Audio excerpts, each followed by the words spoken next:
Hello everyone, I am Tacit and welcome to the Gems of War, Campaign 12, Week 5, Day 7. So today, of course, end of week, going to be going over all the weekly spoilers, and next week's the first week we fully get to experience version 6.7. There are a couple things that are actually happening directly tomorrow. One of those being that the two new warbands, they're going to be replacing the Poison Fangs and the Dark Assassins. We'll be able to get two more of those. So if you don't have these, you might want to go consider getting them. Although they're a little pricey to get with money, but if you have the things laying around and you haven't gotten them already, those two are going to be the one that gets replaced for an additional two that we'll be getting tomorrow. Aside from that, let's go into all the normal stuff, and then I'll double check the patch notes just to double check everything else, because I think there was one other thing that I'm forgetting. Oh yeah, the holiday event, So they revamped the holiday event, so we'll go over that in a little bit. But let's go over the general stuff first, and I will mention all the things that are happening version 6.7 related that are going to be happening tomorrow. We'll also be going over in the weekly video too, since it'll be basically 6.7 comes out tomorrow. Theoretically, we've had the Orb update for a little while now, since last Monday night. However, that was not the only thing 6.7 brought. It was the main thing 6.7 brought, however, not the only thing that it brought. But anyways, let's go over the standard stuff. So, first things first, we're getting Useless Epic. It is a Construct Mystic. It converts all green gems to brown, and then creates 3 brown dragon gems. Actually, that's not useless, never mind. I misread that. I thought it converted 3 of the ones you converted into dragon gems, and I was like, wait, that's not useful. However, yes, this actually is decently useful. It does feed back into itself. It does get a little bit of extra explosion. Unfortunately, it doesn't have any kind of mana start, so compared to like a power convert to brown, probably not going to see as much usage as something like that. There's actually already a troop that does that. That one red-yellow dwarf that converts all green to brown and rages first slot, give a bunch of life to first slot. Of course, that troop does not feed into himself. One interesting thing about this is it has brown Guild War potential. So this could potentially be used in brown Guild War Day, but I feel like in most other situations, you're just using that one red-yellow dwarf to convert immediately, rather than using this. But this does have interesting brown Guild War implications, as well as just brown anything implications, as he does convert... actually, he might be... Wait, is he the first? Is he the first converter to convert directly into itself like that? I don't recall. But yeah, that's actually not too bad. I was misreading it earlier when I thought the dragon gems were replacing the other thing. But yeah, that's not bad, because basically it converts green to brown, and on top of that, it gets to create 3 brown dragon gems. The biggest thing holding it back is no mana start, but the biggest thing moving it forward is it uses brown while creating brown, which is pretty good for Guild War and potentially Brown Tower of Doom if we ever get that like once per year. But hey, next Brown Tower of Doom. Alright, so we have the multi-phase system where we have the first 3 battles, then the first 5 battles, then all of the battles. Basically, just don't take Eat of Souls and you're good to go. Sounds straightforward enough. Yeah, just don't take Eat of Souls. Easy enough. Alright, next, Terran's World. A couple things to mention here. Mostly just the standard events, of course, as far as the troop. It is from Hellcrag, which actually, now that I think about it, is this the first Hellcrag event since Hellcrag... Wait, isn't this the first Hellcrag event since Hellcrag was released as a kingdom? I think it might be, unless I'm forgetting of one. Isn't this? Am I forgetting of one? This might actually be the very first one. Interesting. But anyways, as far as things that we have going on, most notably with version 6.7, they have revamped how the holiday system works. Exactly so, we'll kind of figure out tomorrow. However, they have made some changes to it, hopefully for the better, so we'll see exactly what that is. Also, oddly enough, this one lasts for 3 weeks rather than 2 weeks. The other one lasts for 2 weeks. This one is specifically for 3, so that gives you more time to get all the rewards. But also gives you more time to grind for it all. As I believe they are adding additional rewards. We'll go in over the patch notes in a moment just to kind of re-look at them, as they have revamped that system slightly. We have Standard World Event, which just went over. Faction Event, of course, is for Obsidian Deaths, corresponding to the Kingdom. Do we have a new one on... I don't think that's new. Oh, no, that is new. Okay, so we are getting a new cosmetic pet. Oh, yeah, duh, that's the Christmas pet. We're getting the Christmas pet. That makes sense, this Wednesday, as it is Christmas weekends. And they have replaced the arena event, or the we were supposed to originally have the invasion event that we had this weekend on next weekend. However, they have since replaced it with a useless arena event because they know no one does arena, so they figured they might as well do that during the holidays in case some people aren't available to play. Oh, and I kind of skipped over it, but of course the class event is for the Geomancer. That one 50% mana start construct hero class, and that's pretty much everything we have going on. However, let me go look back at the patch notes, as there was some things on here that are irrelevant for tomorrow. But before I do, hello everyone! Hello, let me start from the top. Hello, Bill Warhammer! Hello, Ginky! Hello, at YouTube Flames! Hello, Demidora! Hello, Defiant! Hello, Isabel! Hello, Tyrion! Hello, Jonian. Hello, Sushi Ninja. Hello, David. Hello, Bill. Hello, everyone else. Welcome, welcome. Where are we getting the Red Tower of Doom? That last troop you need. Not sure how you missed it. Next Red Tower of Doom is probably not for a while. They happen once every 11 weeks. And whatever color they're going to do, always... Wait, why did it just freeze? Oh, no, my thing just froze. Wait. Oh, no. Gems of War just crashed. Wait, what? I guess it was mostly the browser that crashed it, but, that was weird. Anyways, round 2. But yeah, next Red Tower of Doom. I don't think we have an official date on it. Is the next Tower of Doom red? I actually don't remember. But basically, a Tower of Doom runs every 11 weeks, and of course it cycles through all 6 colors, so it takes a little over a year for them to cycle. Anyways, what was it doing? I want to go check the patch notes, as there is actually something pretty relevant on the patch notes here. Relevant for tomorrow. 2 things, actually. So, actually, might as well check, while we're over here. Let me go check, next Tower of Doom. Next Tower of Doom is brown, so you gotta wait a while for red. No, actually, we do know the official date for red. Red Tower of Doom is on April 10th. That's a while from now. You gotta wait like 4 months. But 4 months from now will be Red Tower of Doom, specifically 112 days. But yeah, next Tower of Doom is gonna be brown, and then the one after that is gonna be red. But yeah, if you need that red for the Red Doom, you gotta wait 112 days from now, assuming they don't change the date, though it shouldn't change. April 10th, 112 days from now. And the next one that we have in a couple weeks is gonna be the brown one. Anyways, what I want to go check is gemsofwar.com, the official website, the official post. I want to go check the forum. And at the forum, I want to go check the patch notes, as there's some useful info here. So, that's not relevant. Holiday improvements. So we have changed it so the holiday event shop will be available for 1 week after the event ends. Oh, is that why it's actually a 3-week thing? Maybe it's still a 2-week, but it lasts for 1 week after. We've introduced Golden Holiday Battle Energy that players can use to fight battles instead of their normal holiday energy. I have no clue how that works. Golden Holiday Battles give bonus event currency for winning, as well as a small amount of event currency if they lose. Bonus event currency is a flat amount, so it'll be the same regardless of player difficulty in the event.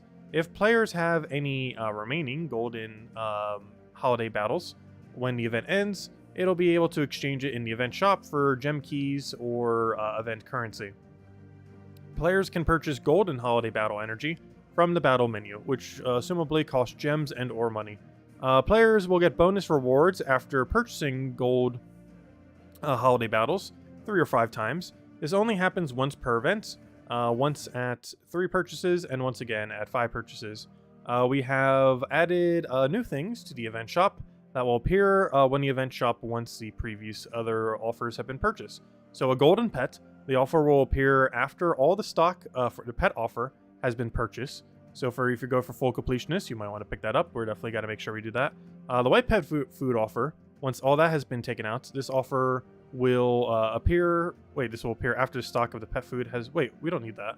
Yeah, this is pointless. Don't do that one. Legendary metal offer. This one might be okay. This offer will appear after all the stock for the trait stone offer has been purchased. So you can get some legendary metals, assumably Anus. And a major Orb of Chaos offer, which of course with the Orb buff, this could also be enticing. And this offer will appear after the stock of the Orb of Power has been purchased. Though as we know from the previous event, that is likely the most expensive item. So it does seem like you probably want to prioritize the pet. As far as any of these, it is the only unique drop from these 4. Because the pet is unique. White pet food, useless. You don't need more of that most likely. And even if you do, it's probably not worthwhile to spend it here. Legendary metal offer, good. However, not necessarily needed. You can farm that through other means. So not like a requirement to go and do that. And major Orb of Chaos, also pretty good. However, you do have to go get the Power Orb. And if you already gotten the Power Orb in the past, it might not be worthwhile to try to do this again, as it's not that good of a loot. And even if you can like mass buy this, it's probably so much to get the major orb that after getting the power for 800 and everything else, it just might not be worth it relative to how many gems you have to spend, which is a factor to consider as well. Because while you do get some amount of free battles, of course, you will have to spend probably some amount of gems, and that gem to major orb ratio might not be worth it, though we don't currently know, as we don't know the exact numbers. But those are some of the changes that are happening to the holiday event that's going to be starting tomorrow. However, there's another thing happening tomorrow that is also new with the 6.7 patch, and that is somewhere in here, new warbands. So we have added 2 new warbands. Specifically, the two that you want to make sure you go and get is the Dark Assassin and the Poison Fangs. The reason why you want to go pick up these is they won't be available for some amount of time. So what was that again? Dark Assassin, Poison Fangs, right? Dark Assassin, Poison Fangs. So, wait, did this just crash again? Why is it crashing? Why has it been doing that? Okay, there it goes. That's weird. Why is it being so laggy? But yeah, Dark Assassins and Poison Fangs. If you haven't gotten these two, make sure you do so, as they will be gone in like 5 hours. Well, technically 6 hours. Well, technically 5.5 hours, however much time you want to consider it. But yeah, these two will be gone and replaced with another 2 warbands. And continue the cycle. Anyways, how have I been doing? Pretty good. Anyways, anything else we need to go over? I think that's everything. I'm pretty sure that's everything. So that's the main 2 things that changed. Mostly the stuff with the event, and 2 new banners are coming in. And we'll also re-summarize that in the Monday video. Anyways, let's go do all the things. Have not touched the things. I guess we'll go grab a little bit of gold here. Clear out all the things we can do with Magnesia, which is pretty much just this.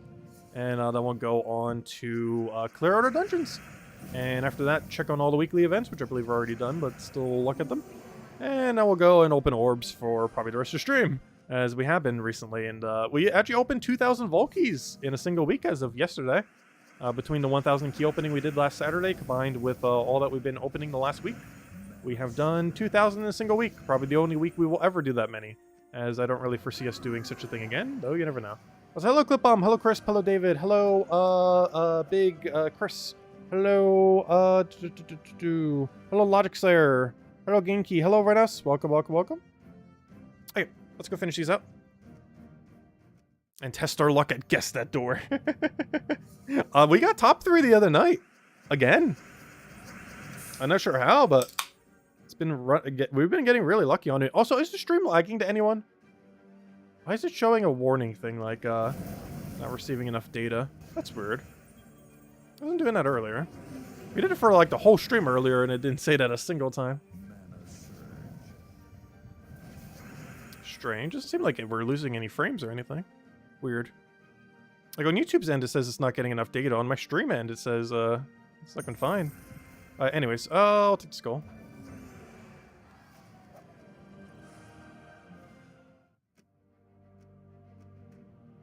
Alright, let's see if we can get lucky here. Of course, it is Diamond Day. So much so, let's not forget this. There we go. You know what, I might as well even grab the Dragonite while we're here. Also, if we get a perfect dungeon here, we'll have enough for an egg. Oh, well, never mind. Well, that lasted long. Hey, some free diamonds. Oh no, the other trap. No! We got 3 in a row, but it's on the wrong side. Oh no. We got bottom 3 instead of top 3. Alright, where's our Zolgoth team? Fantastic popping a cold one. It's just tea. I've been back in a tea mood. Specifically Arizona green tea. Which has way too much sugar in it, but gosh, is it good.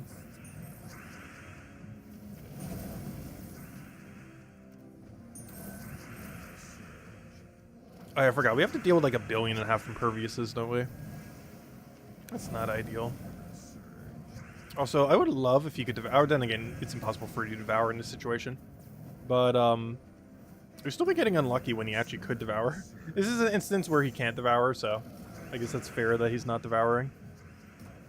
However, he's had many opportunities in the past to devour and has chose not to. I almost forget that's even a mechanic based on how much he doesn't do it.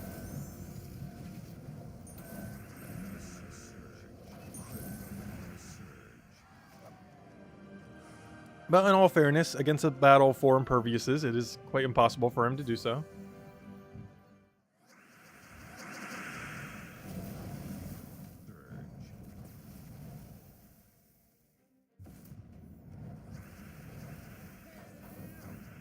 Hopefully we get lucky here. Not quite enough. You know what? Well, I'm even poking him. I should be doing Zolgoth on him. Alright, that's a good amount of mana. Oh yeah, this troop got buffed during that one Broken Spire rework. I almost forgot about that because it's so pointless. It's not enough of a buff to make him viable. Like, they buffed him, but it wasn't enough to do anything. Which I've done many times before. Where they, like, improve a troop, but then it's still completely useless because they didn't improve it enough. We've done that many times in the past. Like, almost everything that happened in Broken Spire during that one rework we had somewhat recently. Almost every change was like that. Like, they got improved, but it was such a small margin of improvement that they didn't really get improved. Also, we are almost losing this fight. Let me go convert all of that. Let me get rid of Diamantia. Let me get one more convert before that thing dies. Kill out the last remaining really good troop. Get one last little bit of convert.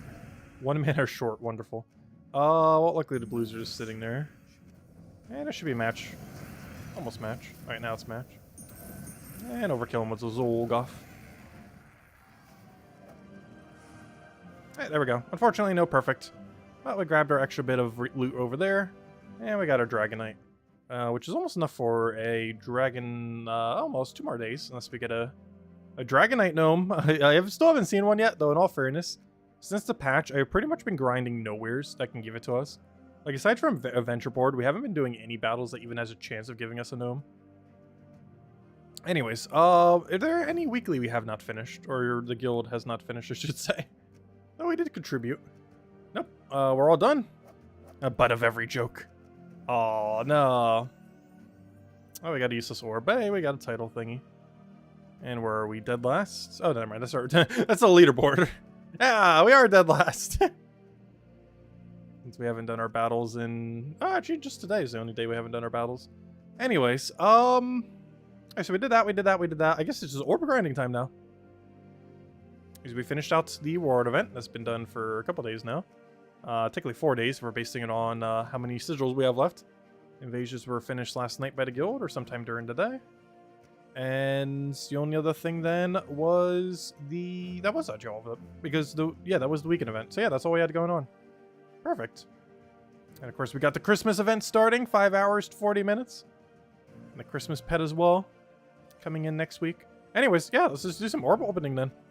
We're at 2,800. You know what that means? We're going to 2,700. Bring out Magnesia. All right, that'll be our goal then. That shall be our goal. Yeah, we still got a lot of things going on tomorrow. A good bulk of what's actually happening next week is almost all concentrated on tomorrow because they wanted to make sure that the holidays didn't really have as much going on. But yeah, basically everything that's happening next week is all on Monday or Wednesday, and almost entirely on Monday. Because arena event's pretty ignorable. But on Monday, we're all getting all the normal stuff that we normally do. We're getting 2 new warbands, and we're getting whatever the new holiday system is. So not only are we having the holiday system a thing like we had for Halloween, but they also seem to be revamping it in some way, which will be either an improvement or not an improvement. I'm pretty sure it'll have a money sink somehow attached to it, though.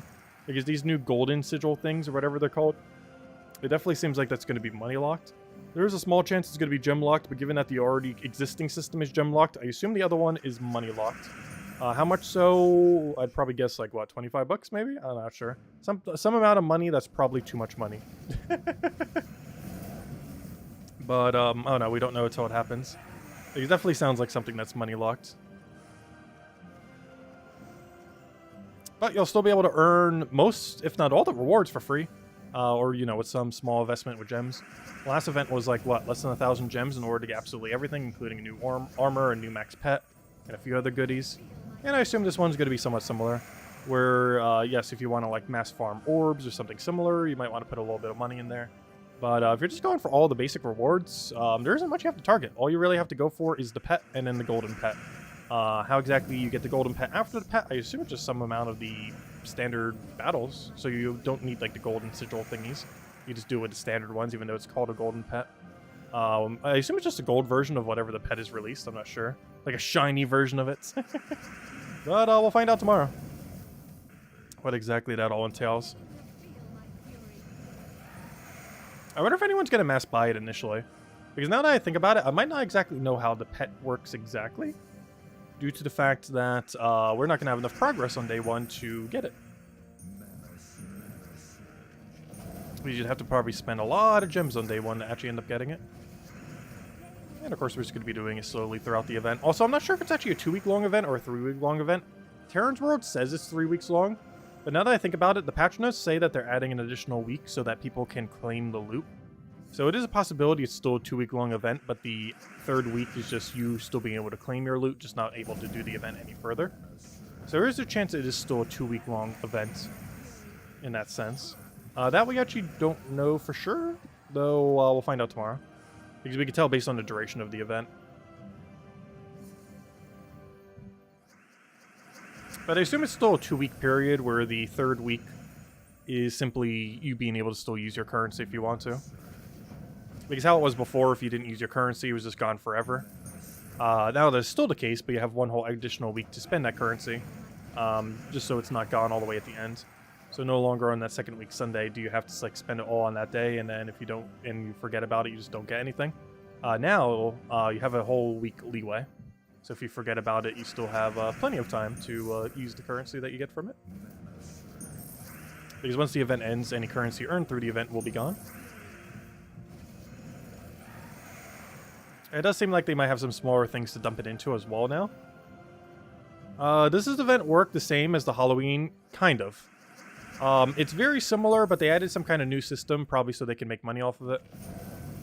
Because we don't know exactly how the golden sigils thing works. It's basically just a way to earn more points. I assume you can still earn them all through the free battles plus the gems. Or more so gems, I should say. Because the free battles only get you so far, obviously. But I believe you can still infinitely do the event with gems. Similar to how you could do the Halloween event. But now there's going to be like a money path you could also take.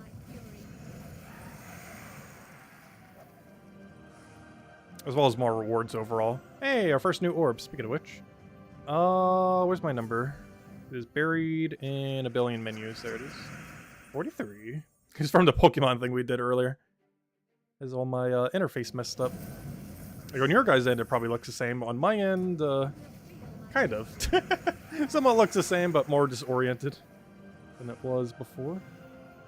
I still need to do that one day. Just sit through OBS and clean through like the entire interface. Because it probably looks no different to you guys at the beginning of every single stream. But gosh, does it keep getting messier by the week. Because you just keep adding like little window tabs. And while what's visible, you know, is always the same, what is not visible keeps stacking further and further into more and more of a mess. I should probably go through and delete like 80% of.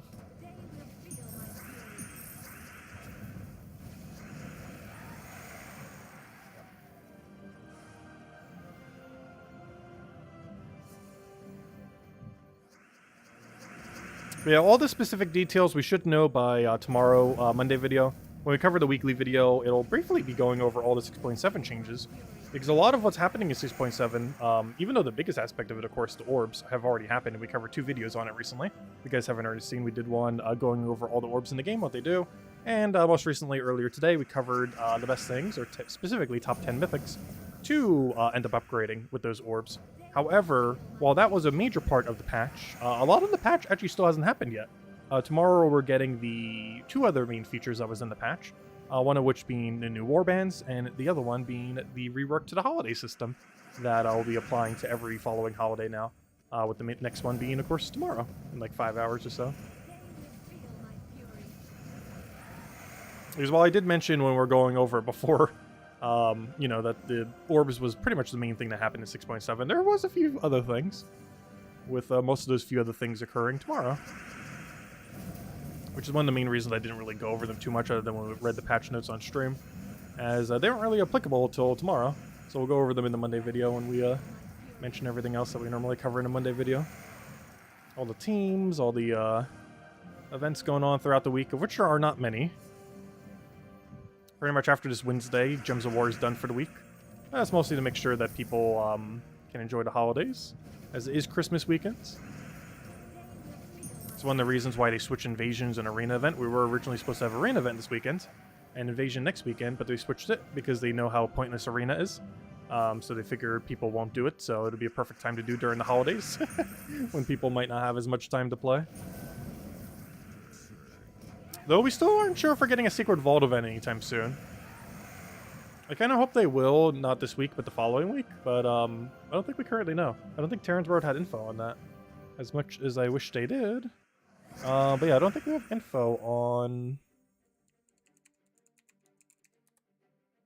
the next Vault event.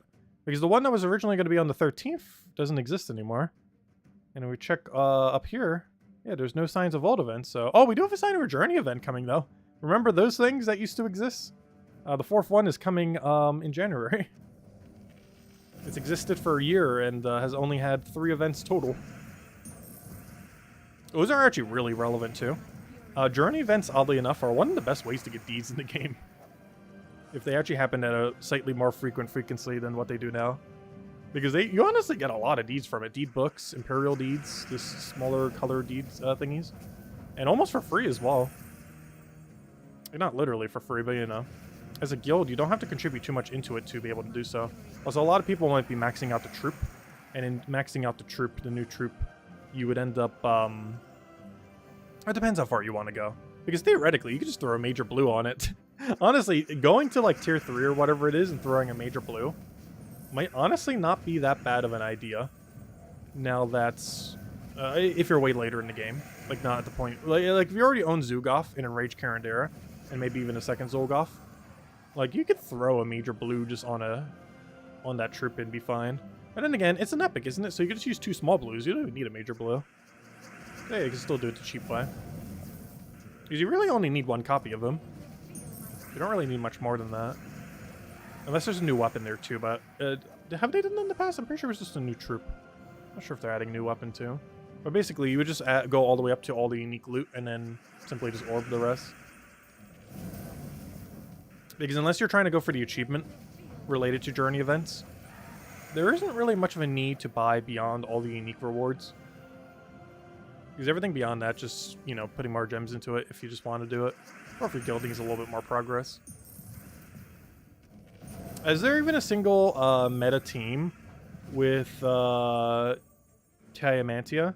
Wait, which one is that? It sounds like one of the gem dragons. I'm not sure which one's which one color that is. Oh, hello, Stefan. Welcome, welcome. But yes, all 7 of the gem dragons are useful. The 7 colored or the 6 colored one is definitely the most useful. But oh yeah, Diamantia. Yeah, there's a lot of meta teams that can be used with it. As far as the full scope, I'm actually not fully sure because I haven't really had the chance to mess around with it. But all you really have to do is just put it into any team, have it just suck up a bunch of mana, and then boom, it does like infinite damage. Yeah, there's a lot of ways to use it. You can even use it like a Phoenicia, where you set it like almost up front and just have a bunch of mana accumulation behind it, wipe out the entire enemy team, be good to go. But you have to keep in mind it sets Skull Storm at the start of fight. So if you clear the board, you're gonna have a bunch of skulls, and you boost ratio off those skulls, and you just kind of go crazy on damage from there. And if I'm not mistaken, it actually has a higher boost ratio than the other ones, mostly because skulls spawn a little bit less often. However, that does mean you're going to have a higher impact, even especially if you miss, because skulls don't apply as much, and they might not deny them necessarily, or if they are, just probably going to deny a pair. So you can end up getting quite a bit of boost ratio on it. And last I recall, it does hit higher than Phoenicia. It can hit ever so barely higher than Phoenicia in one cast. You do have a bit of a higher gem or a mana pool to have to fill. However, it does use 6 colors instead of 3. So even though it does have a 6 higher mana cost, it's not too much harder to end up filling. I think the most annoying thing is you have to put that one useless 50% mana start dragon to kind of get it going. Kind of like how we have Mirage Queen on this team to give 50% mana start to Phoenicia. And we're kind of going to need similar for Diamantia. And then that'll basically leave 1 slot open as a flexible spot, depending on what you want to do with it. Which, I'm not sure what the best method is for that with that team. Maybe a second mana accumulator, just in case the first Leprechaun misses. Depending on what context you're doing, you might need another damage source there. Also, a lot of Diamantia teams that will be structured as an actual team and not just like quick kill teams will actually have Diamantia generally in last slot, not in first. The main teams that will have Diamantia in first slot is kind of the same teams that you use Phoenicia in first slot on. Basically teams that you're looking to basically immediately end the fight. Whereas teams that you're using it more as an actual troop, rather than just like a single click win, are probably going to have it in last slot. Mostly because it is actually bad in a standard team to have a 6-color troop in first slot, especially if it gets diseased. This is a mechanic that doesn't really see much usage, but back when 6-color weapons were very popular, they were used a lot. Because one thing that you can actually do to deny a 6-color troop, or in this case, well, yeah, 6-color troop. In the past it was 6-color weapon, but now it's also 6-color troop. But you basically bring it to first slot with like Rope Dart or however else you want to do so. And then you apply disease to it. And then you're blocking the entire enemy's team's mana. well, they can't accumulate as much.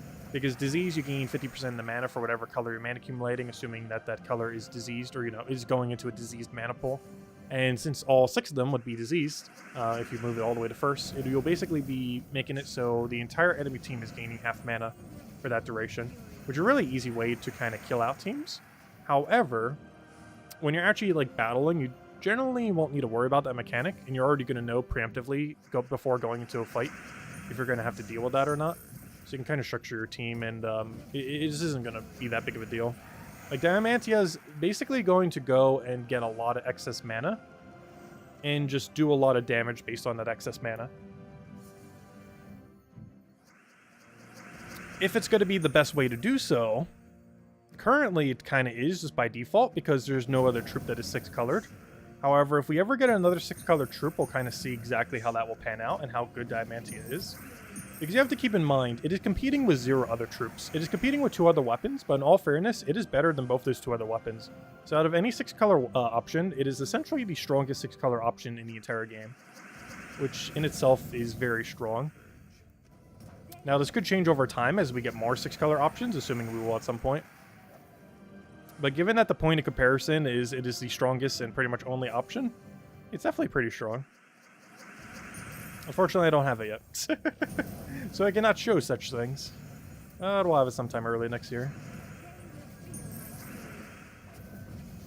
Just gotta farm those vault events and go get those new Dragonite gnomes, of which I've still not seen a single one, even though I got like 8 drops from the vault key. Also, hello Emanator, hello Henry, hello everyone else, welcome, welcome, welcome. Also, hello Lester.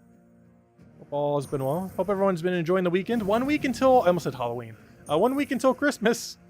So close, yet so far. Also, we will be streaming Christmas night. Actually, we'll have a special code.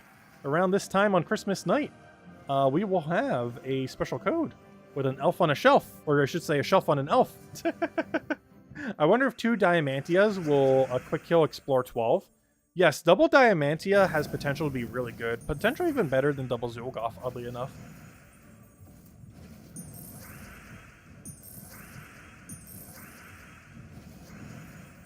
Because the structure for the team is probably going to be like Thrall, Diamantia, Leprechaun. Oh, but then you have 50% mana start. Oh, wait, how is that going to work? It's going to be kind of clunky. I guess you could maybe make it work. Because you kind of need 50% mana start, so you start with 30 mana. Because how much does 20% do for you? That's going to be 6, 6, it's 12. If you're doing 12, that's 18 less mana than you could be starting with. However, Thrall does so much mana, it might still be worth it to go 20% mana start into Thrall, Diamantia, Leprechaun, and do it that way. Or even ditch the Leprechaun and just put a 50% mana start there, hope you find an early purple and go from there. The only problem with that is there's a lot of starting boards that you might not be able to take a purple on. And you don't want to go down the Angry Mob method because you'll be blocking on 2 manas. And Thrall's benefit is you'd only be blocking on 1. Or Bog Strider or any similar mechanic, though. Thrall's probably the way to go. Other issues, Thrall, I guess, could die too quickly. Whereas Bog Strider could survive a little bit longer. That's definitely something we'll have to test once we do have 1 and 2 Diamantias. It's hard to know for sure until we actually start using it some. It's definitely strong, that's for sure. I'm definitely going to be crafting 2 as well. Like, once we have the first one, there's no reason not to craft the second. It's not like Dragonite does anything beyond that point. Because Dragonite is one of many currencies in this game where it's very useful until it's not. Kind of like diamonds and many other resources. Like, they're useful for a very, very long period of time, and then they hit a point where they become very, very not useful. Kind of like trait stones, ingots, many other mechanics. Where, at first, you kind of need them, you need a lot of them, they help out for a lot of things. And then eventually you hit a wall out of suddenly where it's like, oh, I don't need these currencies anymore. And then they become exceedingly useless because they have no sync. And something similar is going to happen with Dragonite. Where, you're finally going to have all the gem dragons. And once you have all the gem dragons, you get the 7-color dragon, the weapons, all that. And then it's like, oh, well, now Dragonite does nothing because there's nothing else to sync it into. So it's like, okay, well, let me just go get a 2nd gem dragon. And then after that, it's like, oh, let me just go get a 3rd gem dragon. And there you go. And then it like truly has no purpose. Any Dragonite you get beyond that point, because unless they have some kind of new feature for it, which they might, you never know. But if they don't, there's nothing left to spend Dragonite on. Unless you want to get a 4th and a 5th and a 6th for no reason. That or try to get 4 of all the other colored ones. So, generally, no team would really need more than 2 of the other colored ones. As I love Jason. Welcome, welcome. We need to get that cold dragon now. I wish I could. RNG will not let me get the final dragon egg. And even once we do, we still need to go craft the weapons. Then we need to go craft the dragon itself. And we need to go craft the second copy of that dragon. Still a whole process. Though with the Dragonite Gnomes, that process should only take us another month or 2. Like 1 or 2 more Vault events will be good to go. Hopefully they have a surprise Vault event coming up soon. I don't think it's going to happen next week, but I feel like it's going to happen the week of New Year's. Leading into New Year's. It hasn't been confirmed, but seems likely. Because I'm not sure why they would have canceled the January 13th Vault event if it wasn't for them doing a surprise Vault event that's coming very soon. Because there'd be no other reason why they would have canceled one. Unless there was a Vault event that was happening like right before it, so they didn't want to like over Vault event. Oh, that's not the thing I wanted.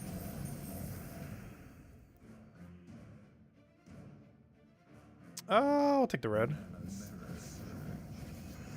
Curse Runes and Dragonite will not drop from the Vault. Curse Runes and Dragonite. What do you mean, from the Vault? Because when you're doing a Nomopalooza, they do drop. I'm not sure what you mean by Vault. Hello, Ricardo. Welcome, welcome.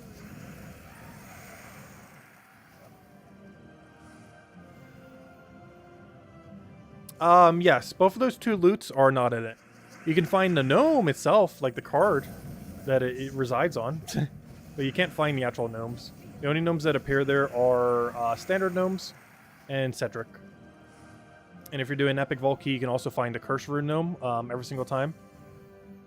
But aside from that, no, they don't appear normally. It's always just this crowd of gnomes. Do you think they will ever make an Apocalypse or Primal Kingdom? I wish all of them would. We could definitely use a Vault Kingdom, a Primal Kingdom, a Apocalypse Kingdom. They have icons within the game and everything. They were originally even going to have like locations on the map and everything, and then they eventually like didn't do them. There's a chance we might still into the future. It's a little bit strange that we have like 4 or 5 typings because we have the Guardians, we have Apocalypse, we have the Vault, and we have Primal. And I feel like I'm still missing one. But we have like 4 or 5 different categories that are all like categories within the game that don't actually have a kingdom. Like they have a kingdom category, but they don't have a kingdom. Where they're mentioned under the kingdom tab. Like if we go to kingdoms, like boom, there's Apocalypse. But there are, I believe 5 of them that are like that. It's Apocalypse. Let's see, Apocalypse. Kind of buried. Guardians. So Apocalypse, Guardians, it's 2 now. Apocalypse, Guardians. Primal, so that's 3. Not to be confused with Primal Rift. So 3. The Vault, that's 4. And I think that's all of them. Okay, so the 4. So yeah, the Vault, Apocalypse, Primal, and Guardians are 4 kingdoms that aren't kingdoms. They're like a category of troops, but there is no kingdom corresponding to them, even though they're under the kingdom tab thingy. So yeah, there's technically 4 non-existent kingdoms currently within the game. That, who knows, maybe we'll eventually get kingdoms for them. They even said in the past they might combine Apocalypse with Cinder Mirage, but never did. Oh, Major Orb of Forging! You know, we were doing so unlucky on them, and now, honestly, we've gotten a pretty good number of them. I think that's like our 4th one now. Making some progress. Unfortunately, those will bottleneck pretty soon. We're probably going to have all the Major Forging we're ever going to need within the next few months. That's actually going to be the first of the new orbs that are going to become useless to us. But hey, it'll save us hundreds of thousands of gems once we go upgrade them all. I do feel slightly bad for anyone who spent a lot of gems getting them initially. Though I do feel like it was a good change, similar to the Underworld change, where we basically got chipped like upwards of 100,000 gems because we already did it with gems. But now newer players can do it for free. But I feel like it makes it more newer player friendly. Like, even though I spent a lot of gems on that, doing all the underworld, because we spent like, what, 2,500 per kingdom or faction. We did it for like 34 factions. So that was easily, like 70,000? Yeah, somewhere's around 70,000 gems or somewhere's around there. And the people who upgrade all the Doom weapons, if you mass bought them, though some people probably did it for slightly cheaper than that, doing 30 event or everything. But if you mass bought them, they were like 9,000 each. Or just like, what, 30-something weapons? That adds up very quickly. Like, we're talking hundreds of thousands, and some people actually did upgrade. I know most people didn't, obviously. But some people did. And now you can do it so easily. Like, we're going to be done with it in a few months without spending a single gem. Or at least not a single gem more than we would have spent. If anything, we're actually going to be spending less now. Because now whenever the event rolls around, I've been starting to buy tier 6, but now I'm just going to go back to buying tier 4. Which is enough to get the weapon for 500 gems. Before I was doing like 1,350 because the event was happening so rarely that I was like, oh, we're going to need some other scrolls. Might as well do it that way. But now if we could just get a Orb of Forging to count for all that value, it'll save us an extra 850 every single time. You just meddled the 6 gem dragon using only glory orbs. Nice. Yeah, I was doing that. We even did some during the video. And I still kept one set just to keep around. But yeah, I think I've gotten like 4 or 5 mythics max since last week. Since a week ago. Just with the new orbs that ended up coming out last Monday. It's actually only been 6 days. And we've done almost like 1 mythic per day. Obviously, that's not going to keep going on forever. I'm eventually going to run out of keys. But that's what vault events are for. We get 4 more keys. As many as we had previously, but you know, some amount of stack. More than 0. Do you think they will extend the map with kingdoms? I do feel like they might revamp the map at some point. They have in the past. The map we have today is not the map we have always had for the game. It has been adjusted over time. It's still, layout-wise, it's still the same. So theoretically, last time they updated it, they didn't actually extend the map, other than Underworld, if you count that. But they mostly just change how it looks visually. They didn't really restructure or anything similar to that. That's not to say they wouldn't end up doing such a thing. And of course, it's not unheard of that they would add a 3rd zone. We currently have the main zone of Crystara. We have the Underworld. There isn't to say they won't add a 3rd section, or even a 4th or 5th. Currently just only 2, but you know, that could be any number they really choose. Could go up forever. Like, they're obviously going to be doing a 3rd zone probably pretty soon. Maybe within the next year or 2. I guess inevitably going to happen. More than 3, who knows? But definitely 3 at some point. Though that might be a little bit annoying to click through. Maybe they'll make a new interface for it. Because once you start getting too many, that's going to be annoying if we have to keep clicking on it just to cycle through each area. The Sky Kingdom. Yeah, that has been the rumor. That they're going to make basically an overworld. Since they made an underworld. I don't think they're literally going to call it an overworld, but you know. Kind of like an inverse overworld. I mean, inverse underworld. Or something similar.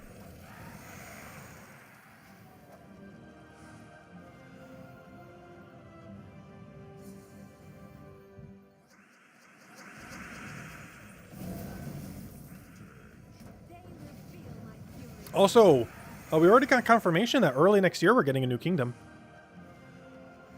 I can't remember exactly when it was, but it was very early on. Like, I think like in 2 months or less. Like really early on next year we were getting a new kingdom. I mean, we could theoretically get 2 new kingdoms next year. Which would be the first time in, if that was to happen, that'd be the first time in like 4 or 5 years where we get 2 in 1 year. Nice! Major Orb of Glory. Is it time to go upgrade a mythic? Oh yeah, I should go check the comments on the video. I still haven't checked them since earlier because I was doing the other stream and then eating and then taking a small nap. But I don't know. What do you guys think are some good things to medal? Obviously, we just covered an entire video going over a bunch of mythics to medal. But what do you guys think is good to medal?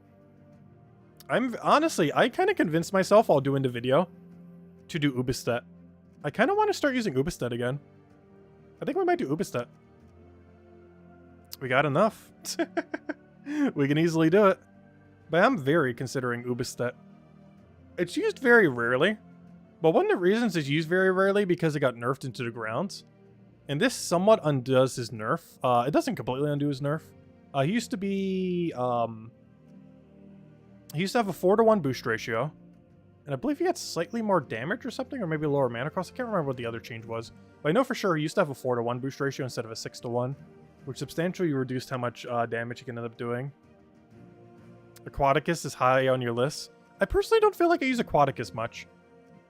Like, to some degree, I feel like it's weaker Mistralis, because they're very similar coloration, with only one color being different. And the only main benefit that this one has is its 4x Submerge. And Submerge is very situational. Aquaticus is one of those Infernus-like troops that, in theory, I feel like it should be kind of good. But in practice, like, you almost never use its final trait. Whereas almost every final trait on every other Infernus-like troop is really good.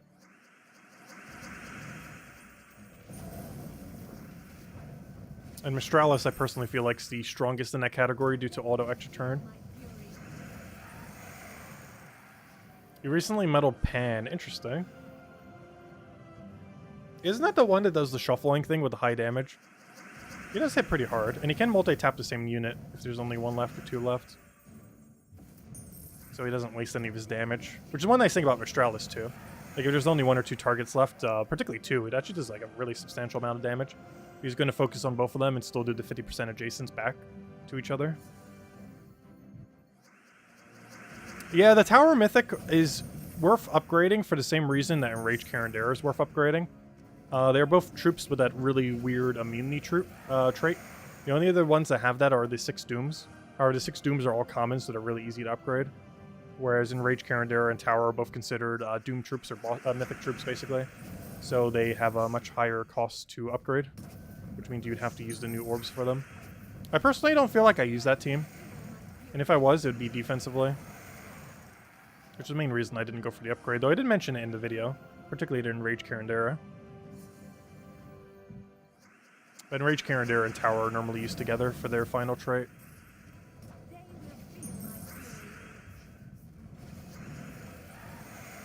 Alright, catch you later, Clip On. Thanks for stopping by. Have a good day. Enjoy the holidays coming up. Also, we'll hand out a code as soon as we go through this 27 keys. Well, at least we got one good drop tonight. We got our triple Nisha, which is still so weird to think about. Like, it's only been a week, but I still can't get over that. Like, that gold medal we just got, like, several drops ago, that's 3 Nishas. Not Nisha tokens, Nisha medals. Like, that's the equivalent of, like, months upon months of Explore 12 grinding before. And now you can just randomly get it while just opening some orbs. So hello, J-Dog. Welcome, welcome. I still find that kind of insane. Like, the amount of buff they did to some loots is really, really high. And one thing I love about it is you're not forced to have to do Explore 12 anymore. Like, you still have to get, like, the initial medals, plus the other main incentive is, what's it called? Upgrading every other troop. Because Epic and below, and even Legends, you're still going to have to do it for. Eventually, you will have enough where you've upgraded, like, literally every Mythic, and you could theoretically start using them on Legends. But most people won't be that close anytime soon. So for most intensive purposes, you're basically only using them on Mythics. While you will eventually reach the point where you start using them on Legends, for the most part, they're only hitting Mythics because that's where you get the most value from. You definitely want to make sure you have every Mythic max before you start using them on Legends, that's for sure. But there is a point where you do have so much upgraded where you would eventually start moving to Legends. Which means, theoretically, you only have to explore 12 for Epics and below. Or for a few Legends that you like, and eventually wait till you upgrade every Mythic and then start doing the Legends with the other orbs as well.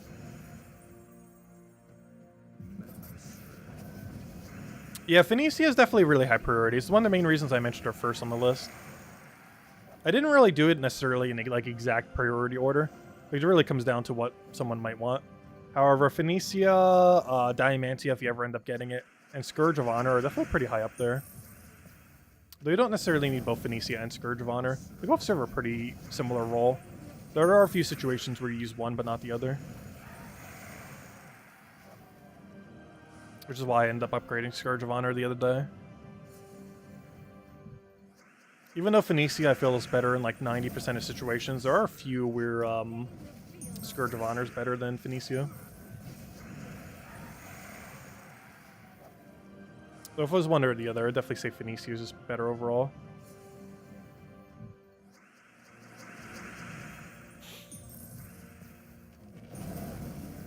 But the main reason for that is she's just such a powerhouse for how much damage she ends up doing for full AoE.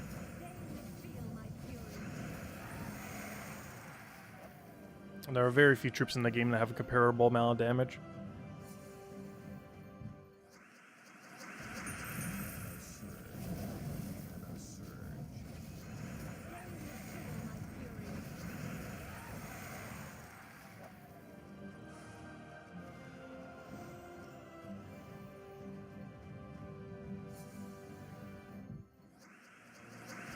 Do you see the next 2 raid weekends announced for Pokemon Scarlet and Violet? Oh, I didn't. Why, are they something cool? I don't know, what are they? You can mention it. I don't think that's much of a spoiler. I assume it's old Pokemon coming back, right? It's probably like Venusaur and Blastoise, I would assume, if they just did Charizard. It'd be weird if they didn't also do the other 2 soon. Delibird next weekend, and then Squirrelbunny. Ooh. Wait, doesn't Delibird already exist in the game? Why Delibird? Oh! Delibird might have insane loot. Delibird and Sword and Shield actually had the best loot in all of the game. I wonder if they're going to give the Delibird similar broken loot. Because we actually did a stream of that. And I also farmed it a couple times off stream with Isabel. Because it had like Dream Balls, it had a bunch of PP ups, PP maxes, the best rate of EXP in the game, as far as non-exploit methods. Had a lot of things. Oh, a Cinderace 7-star raid? That's pretty cool. Okay, so that's fire. Oh, wait, I wonder if it's going to have that adaptability trait. That's going to be so annoying. If it's just pure fire, it's going to be really easy. Though he does have a really wide pool, so it's going to be hard to know prior to the event what you need, other than a fire counter. Because it really depends on 2 things. If he can change his type with that one ability, which is going to be very annoying, and what his actual move coverage is. Because one concern, and why I wasn't planning on doing a fairy type initially, for the Charizard raid, is Charizard does learn Steel-type moves. But he ultimately didn't have one for the 7-star raid. And it's something that's kind of like going to be the case with Squirrelbunny as well. Like, it has a very diverse move pool, but it might not have that diverse move pool in the battle. They're probably just going to give it a much more narrower one, where you could probably easily destroy it with a water type. So time to get the Azumarill out. Let's see, I'll take that one over. Get our Explosion. And we got a shiny one this time. Let's see, we'll take that one down. Speaking of which, I wonder what the golden pet will look like in Gems of War. Is it basically like a shiny pet now in Gems of War? I sure hope so. Because I feel like they could do so much more cosmetically with the pets in Gems of War than what they do now. I still feel like the pets have always needed an update. They've never actually updated pets ever since they were initially launched. Obviously, we keep getting more pets. As far as like the overall pet system in Gems of War, it has not been tweaked at all since it came in like 4 point whatever, whenever it came around. Like, it has not been tweaked a single time since then.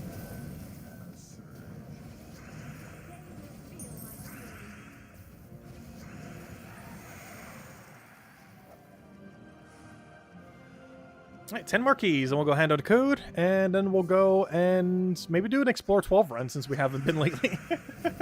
We've been neglecting Explore 12 so much, because we've been just opening Vault keys instead.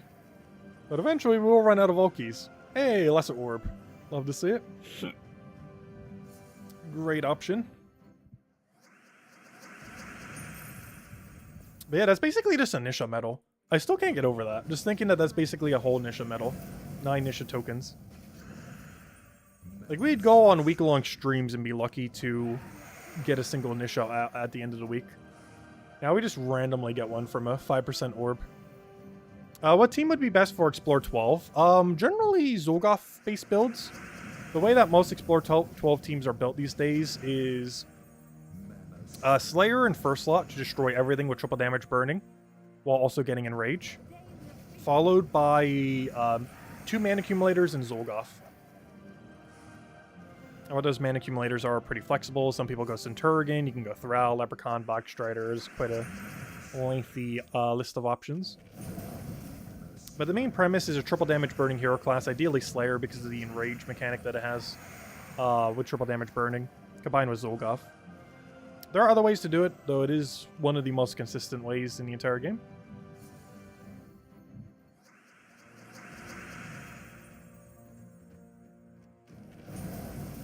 Yeah, you can do infinite loop. The problem is like Truffle infinite loop or other infinite loops, though, is generally going to be a little slow. A lot of infinite loops are like that, because not only do they have wind-up time to getting started, but then you also have to wait forever for them to apply damage. Because there's a lot of infinite loops in the game, but you might notice we very rarely use them. And the main reason for that is most infinite loops are too time-consuming to use. Like, they might be fun to do, because, you know, they kind of go on infinitely or pseudo-infinitely. But, oh gosh, we keep getting Dragonite Gnome. But they aren't really that effective for most pieces of content within the game. Because they just don't have the damage output compared to other options. Particularly insta-kill options like Iron Gut, Zulgoff, other things. But I would say some of the best options right now for running Explore 12 are Wild King, Lord of Slaughter, and the most common one, Zulgoff. Though Zulgoff might be slightly more annoying to obtain. Though if nothing else, Zulgoff you can obtain at any point, whereas all the other ones you have to wait for their event or get them through RNG. Whereas there's actually technically no RNG with Zulgoff. Like, obviously you need to RNG all the orbs and everything. But once you have the orbs, you know, you can just craft them whenever. You don't have to wait for a certain week or anything like that. You just do it when you finally have the loot. Which theoretically makes it less RNG than any other mythic, or, you know, most other mythics anyways. Since once you have the resources, you can simply just craft it. There's a lot of others you might just have to wait for certain events with event keys or until it goes in Soulforge and rotates. It could take months. That's Zulgoff, you just get the loot, throw it in, and then you have a copy of them. Problem is getting 8 power orbs, of course. That's the main struggle with them. Oh, we didn't get anything good in our final chest. Or, well, it wasn't bad, but it wasn't an orb. Anyways, let's go ahead and add a code, and then we'll go do an Explore 12 run. We've done like so few of them this week. I don't think we've done a single one. So let's go do a singular Explore 12 run. See if we can get anything from it. Let's see. I normally use Flamer. The best low-level equivalent for that is Urskia Shield. Or sorry, not Urskia Shield. I mean Urskia Crown. The one that creates reds. And we can go show the team real quick, too. We're going to do Explore 12 anyways. But there's the code. Enjoy, everyone. But, oh, I do need to switch to Slayer, though. Because I'm actually using Dragon Guard. The reason I'm using Dragon Guard is it's slower but safer for when we're doing the harder fights. For the dailies. However, for Explore 12, it's a little bit lower durability, so we can run it with a little bit more of an offensive option. Also, I normally use Thrall in second slot. However, I'll do it with Centurion here. Because we're starting to run it for the higher level area. But you can also run it for standard Explore 12 as well. The main premise is convert everything into wild gems, get a bunch of value that way, and then just kind of go crazy with Zulgoff. So we'll do that, get a Centurion down, get a Explode. Yeah, I prefer Thrall. I still prefer Thrall. Like, I'll probably still use it this way for the other event. But for Explore 12, I definitely still prefer Thrall there. But you can put any mana accumulator you want. But the main premise is hero and first slots with a triple damage burning, ideally a Slayer. Followed by a mana accumulator, Zulgoff, and another mana accumulator, normally in a power one like Leprechaun. What exactly does mana accumulators are up for whatever you want to do. Hey, finally got Devour for once. Works very quick if he ever actually gets a Devour. Problem is he does that very infrequently. Let's just boost ratio again. 10% chance to devour a random enemy, plus 10% for each wild card. Oh, okay. So yeah, if we have a lot of wild cards on the board, he'll actually have a really high chance then. That makes sense. Problem is actually getting a lot of wild cards on the board. Not always the easiest thing to do. Because they tend to take themselves out pretty quickly. Since the more wild cards on the board, the more likely they are to combine together. And make it so there's like no wild cards on the board. Which is probably one of the reasons why I never sees boost ratio really doing much. Because the more you put on the board, the more likely they just all get a chain together. If you put a small number on the board, they're actually going to stay there for a little while.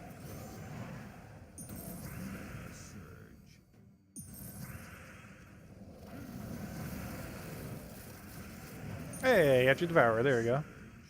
Oh, so hello, Barbara! Welcome, welcome. We're actually doing some Explore 12. Actually, I should probably be doing a lot more Explore 12 than we have been lately. We still have to do a lot of it. Like, we haven't even upgraded all the rares yet. Let alone, or sorry, yeah, all the rares. Let alone all the ultra rares and all the epics and then eventually all the legendaries. Like, obviously all the mythics are covered now. We don't need to worry about that ever again because we just do it through the new orb system. However, we still have to worry about every other rarity. Like, the most recent patch might have helped us with mythics and maybe eventually in the long-term future legendaries. But that's still 4 whole rarities that are not taken care of. We still need to grind for. So there's still a high incentive to do Explore 12.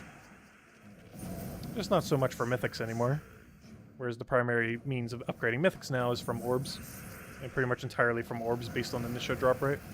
Because unless you're just going to magically buff the Nisha drop rate soon, you're pretty much only getting them from orbs. Oh, you still want to get at least 3 so you can have them for your standard upgrades. Hey, we got an Arania there.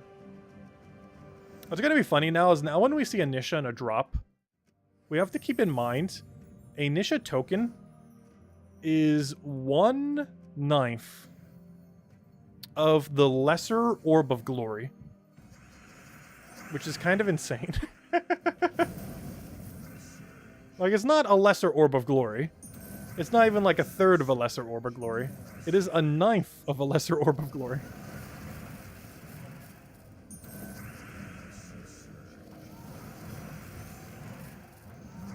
Because honestly now, beyond the 3 you need to be able to set 12 magic, you know, the 3 Nisha medals, the physical medals themselves, every Nisha beyond that is very low value now. Not because it is low value, but because the frequency is just so low now compared to what you can get from the other orbs. That they're basically obsolete. Beyond the first 3. Because the first 3 are still useful so you can set the orbs, but beyond that, they're just there for like a little bit extra bonus, but their infrequency just makes them almost give you nothing. Because it's not like they got any worse. It's just the frequency is so bad compared to the Orbs of Glory. Where the drop rate is insanely high. I still can't believe they made it 5%. Like, that orb... Like, if I was to think what that orb drop rate would have been, it would have been like 0.5 or like 1%. But they made it 5% for both of them. It's 5% for lesser in the small orb, and it's 5% between the other 2 and the other one. And what I mean by that is it's a 3% chance to get a silver and a 2% chance to get a gold. Because it's still 5%, but spread between 2 different values. But yeah, I'm not a fan of Centurion. I much prefer Thrall. The only reason I have Centurion here in this team right now is it runs better for the dungeons. Which is the primary thing I've been using these for recently, the daily dungeons. But I still prefer doing Explore 12 with Thrall there instead of Centurion. I just hate Centurion's inconsistency. I never was a fan of him with Zul'Goth. Like, obviously I identify that it, you know, it's decent. But I just hate using it. It's on that list of things where, like, I know it's worth using, I just don't ever want to use it. This doesn't fit the playstyle as much.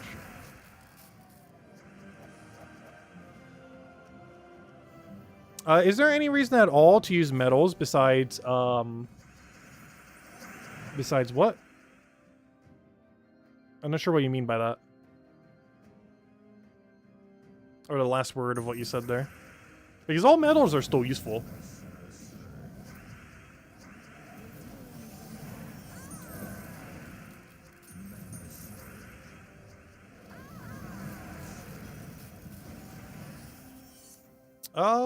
Yeah, we got enough alignment. Might as well go for it.